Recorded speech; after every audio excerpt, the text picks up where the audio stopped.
ரொம்ப மகிழ்ச்சியான ஒரு தருணம். நிறைய மேடைகள் ஏறி இருக்கோம், பட் இது ரொம்ப ஸ்பெஷலான ஒரு மேடை. படைப்பாளிகளை ரெண்டு விதமாக பார்க்குறேன் நான். இந்த சமூகத்தில் இருக்கக்கூடியவங்களுக்கு பிடிச்ச படைப்பை கொடுக்கறது ஒரு வகை, இந்த சமூகத்துக்கு தேவையான படைப்பை கொடுக்கறது இன்னொரு வகை. இது சமூகத்துக்கு தேவையான ஒரு படைப்பு. இந்த நேரத்தில் இப்போ இருக்க சூழலில் ஒரு மருத்துவம் மாதிரி படைப்புகள் அப்பப்போ தான் வரும். இது அப்படிப்பட்ட ஒரு படைப்பாக தான் நான் பார்க்குறேன். இயக்குனர் விஜயகுமார் அவர்களுக்கு என்னுடைய மனமார்ந்த நன்றி. இதில் நடிக்கிறதுக்கு எனக்கு ஒரு வாய்ப்பு கொடுத்ததுக்கு. ஏன்னா ரொம்ப பரபரப்பான இருந்த காலகட்டத்தில் ஒரு கால் என்னன்னு கேட்டால், ஐயா முத்தரசன் அவங்க பேரை சொன்ன உடனே எதுவுமே பேச வேணாம், வாங்க கிளம்பி போவோம் அப்படின்னு சொல்லி கிளம்பி வந்தான். அது அந்த சிவப்பு துண்டுக்கு, சிவப்பு கலருக்கு நம்ம கொடுக்குற ஒரு மரியாதை. ஏன்னா அந்த சிவப்புக்குள்ளே எல்லாமே அடங்கும்.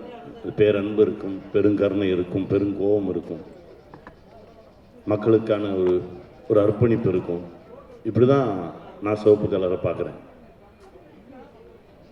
அவரோடு நிற்கும்போது, அவரோடு பணியாற்றும் போது, இப்படியெல்லாம் மனுஷங்க இருக்காங்களா அப்படின்ற ஒரு வியப்பையும் ஆச்சரியத்தையும் தான் எனக்கு கொடுத்தாரு. ரொம்ப ரொம்ப சந்தோஷம்ப்பா. நான் அப்பா தான் கூப்பிடுவேன். ரொம்ப மகிழ்ச்சியாக இருந்தது அந்த பயணம். அவருக்கு துணையாக நடித்தாங்க ஒரு அம்மா, அவங்க பேரை கேட்டால் ரஷ்யானாங்க.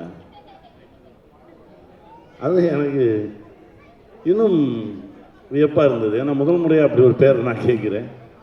அவங்க சொன்னாங்க, இல்லை எங்கள் ஊர் பக்கம்லாம் வந்து ரஷ்யான்ற பேர் நிறைய காமன், நிறைய பேருக்கு வச்சுருப்பாங்க அப்படின்னாங்க. இப்படி இந்த மண்ணின் மீதும் மக்களின் மீதும் பேரன்பு கொண்டவர்கள்லாம் ஒன்றா சேர்ந்து உருவாக்கிய படைப்பு தான் இந்த படைப்பு. இனி வரும் காலங்களில் உணவுக்கு தான் சண்டை. காசு பணத்தெல்லாம் வச்சு ஒன்றும் பண்ண முடியாது. நல்ல உணவு வச்சுருக்கிறவன் ஒரு பெரிய செல்வந்தனாக இருப்பான்.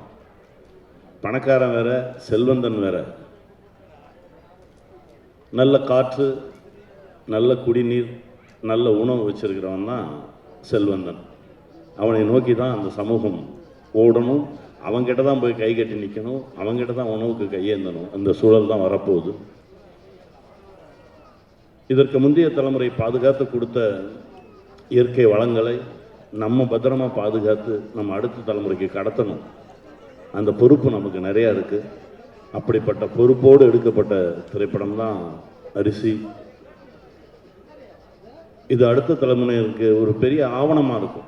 இந்த படைப்பு காலம் காலமாக பேசப்படும். இந்த படைப்பு இதை எல்லாரும் தியேட்டரில் போய் பார்த்து இதற்கு ஒரு நல்ல ஒரு அங்கீகாரம் கொடுத்தீங்கன்னா, இது மாதிரி இன்னும் நிறைய படைப்பு உங்களை தேடி வரும். வெல்வோம். மகிழ்ச்சி.